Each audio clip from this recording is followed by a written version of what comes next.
Aqui é o Marcelo Coleoni e esse é o 41º conteúdo do canal da F2A2. Esse conteúdo foi escolhido lá no grupo do Telegram. Eu ia falar sobre como viabilizar a transformação que a sua empresa precisa. O processo de transformação ele acontece continuamente. E para isso a gente visa responder algumas perguntas. A primeira pergunta é: a necessidade de transformação ela é contínua? Então, como identificar e alinhar isso rapidamente? É isso que a gente vai tentar responder nesse conteúdo.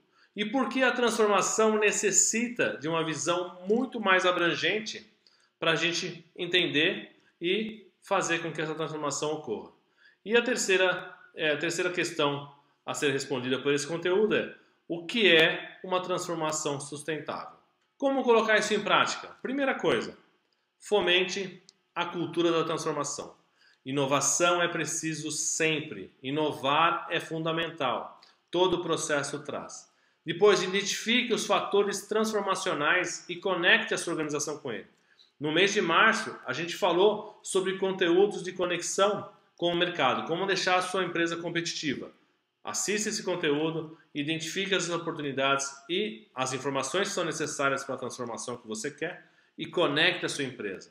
Depois, antecipe a percepção dos interruptores transformacionais. Quais são os interruptores? Como é que eu consigo antecipar isso? Se as pessoas estão desalinhadas, estão com falta de segurança, não se sentem seguras, como é que eu antecipo isso e ajudo as pessoas a esclarecer essas questões? E, por último, não menos importante, fomente os itens motivadores para promover a transformação. Então, fomente, de fato, os itens que motivam o processo de transformação. Essas são as dicas desse conteúdo. Então, transformação organizacional, mudança é uma constante, cada vez mais. A gente tem duas possibilidades: segurar a mudança e ser puxado por ela, ou antecipar a mudança e fazer isso acontecer mais rapidamente. É uma escolha, cada um tem a sua escolha. Olá pessoal, aqui é o Marcelo Coleoni e esse é o conteúdo número 42. Esse conteúdo vai falar sobre intraempreendedorismo. Como fomentar uma atitude empreendedora para você e para a sua organização.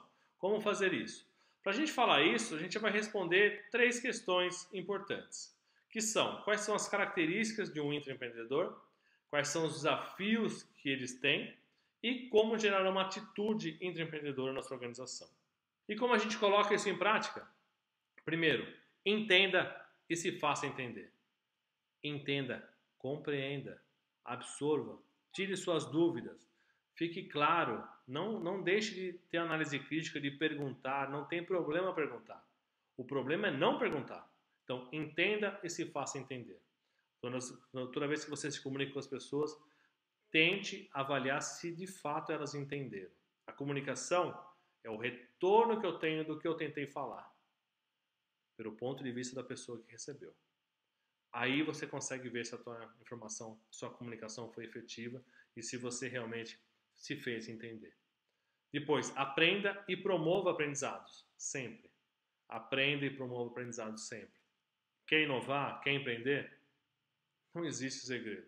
Eu tenho que ir atrás da informação, eu tenho que conhecer algo novo, tenho que começar a entender um pouco mais profundamente para diminuir meu risco, para começar a testar, avaliar e ajustar os caminhos até conseguir atingir o meu objetivo. Depois, conecte as pessoas. Conecte as pessoas. Porque é aí que vai ajudar você a aprender bastante. A gente aprende com as pessoas. Conecte as pessoas. Traga capital intelectual e aprenda com as pessoas. Entenda. Olhe, tenha escuta ativa. Avalie o que as pessoas estão mencionando. Avalie o que as pessoas estão propondo. Isso vai fazer você ajustar o seu processo.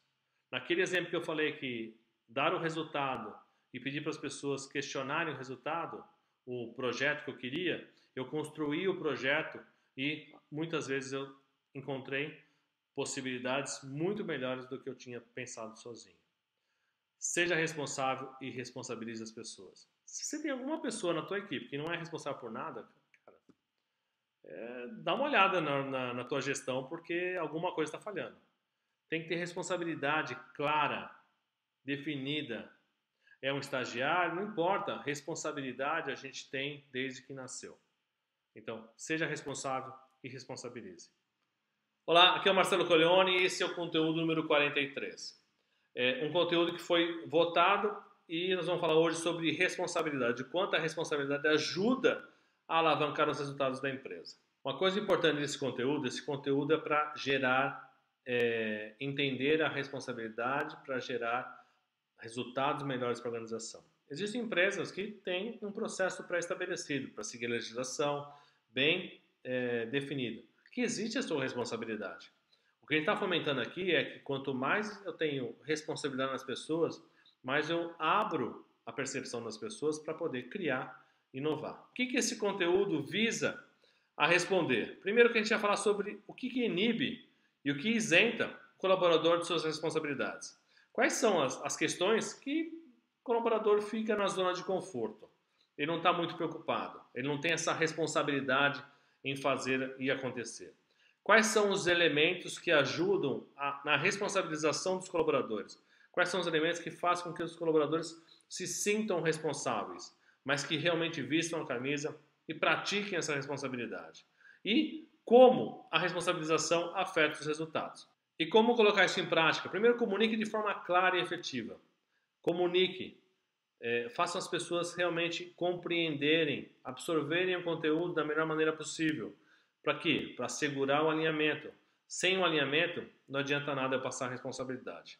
Mas a comunicação é o ponto fundamental para você conseguir assegurar o alinhamento. Depois, entenda as necessidades da organização. Quais são as necessidades dos meus colaboradores? Eu sei que um tem uma habilidade muito forte nisso. Eu posso usar essa habilidade dentro de um contexto, atrelando uma responsabilidade, ou posso pegar uma pessoa que precisa desenvolver essa habilidade e atrelar uma responsabilidade para ela. Eu preciso dar o suporte e apoio entendendo essas necessidades. Delegue a responsabilidade. Não é delargar. Delegar a responsabilidade é você dar o suporte e apoio para que a responsabilidade seja exercida. Então, eu entendi as necessidades, entendi o potencial de desenvolvimento ou de habilidade que essa pessoa tem e vou dar o suporte e apoio adequado para que isso aconteça. Se você delargar, é uma responsabilidade, é uma irresponsabilidade, é uma inconsequência muito grande, porque eu não posso delargar uma responsabilidade. Eu tenho que delegar e vou dar o suporte e apoio. Não posso fazer pela pessoa, mas eu posso ajudar para que a pessoa faça e cada vez tenha mais a sua familiaridade com o assunto e a sua independência. Depois, forneça feedback contínuo. Esse suporte e apoio vai ajudar você a dar feedbacks contínuos para a pessoa se sentir evoluindo, se sentir fazendo mais, entendendo mais o contexto, tendo mais compreensão do todo, o impacto, causas e efeitos e consequências da sua atividade, da sua responsabilidade. E desenvolva maturidade profissional. As pessoas são maduras, somos adultos. As pessoas entendem a sua responsabilidade. Tem que estar claro para elas. É um poder de escolha, é uma decisão. Se eu faço, eu tenho uma consequência. Se eu não faço, eu tenho outra consequência. Então, maturidade profissional. Todos entendendo o contexto e a sua maturidade profissional eu sei que a minha responsabilidade somada do meu vizinho, do outro, vai ajudar a empresa a atingir essa estratégia. Então, maturidade profissional para todo mundo. Olá pessoal, aqui é o Marcelo Coleoni e esse é o conteúdo número 44. Esse conteúdo vai falar sobre autonomia, o quanto a autonomia agiliza a sua empresa e como fomentar isso no seu negócio. Bom, esse conteúdo visa responder 3 questões. Primeiro é quebrar o paradigma entre controle e autonomia. Todas as pessoas que sentem dificuldade em dar autonomia para as pessoas é porque não querem perder o controle.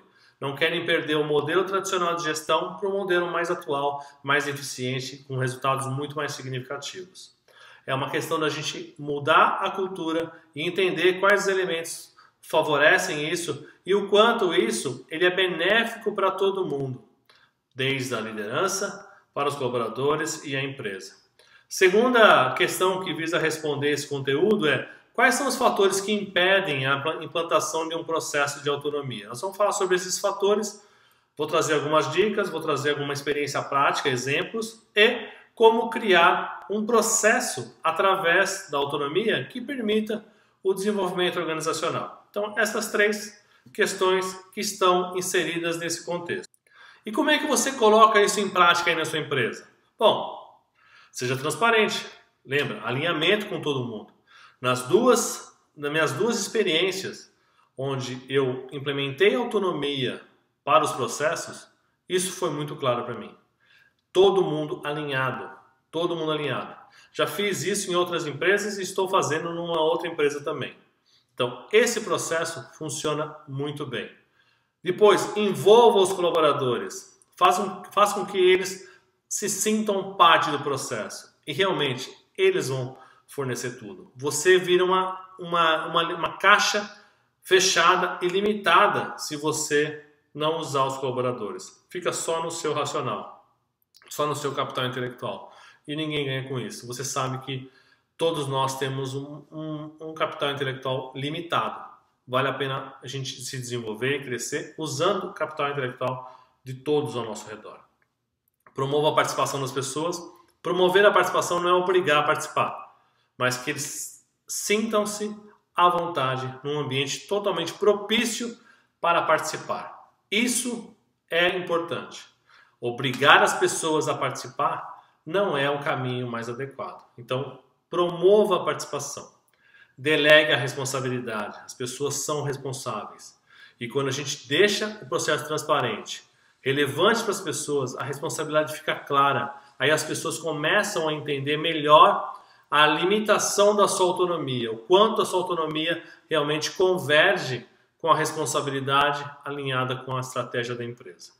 Forneça suporte e apoio sempre. Falei dos meus exemplos.